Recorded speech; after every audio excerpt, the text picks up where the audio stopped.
Sir 10th class paper correction పోయినారు కదా ఎట్లా అయినారు సార్ పిల్లకాయలు?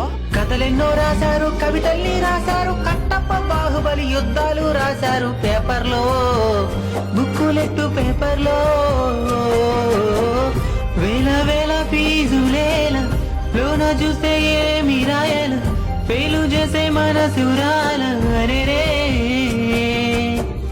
ఫెయిలైనా బాధ ఏల, రాయొచ్చు మళ్ళీ మేల, సూసైడు థాట్స్ ఏల తప్పులే.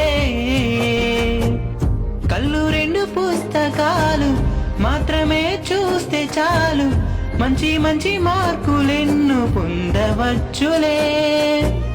చదువులేని గొప్ప వాళ్ళు చేశారులే ఎంతో మేలు, వాళ్ళలా బ్రతికితే మీరు సూపర్ హీరోలే.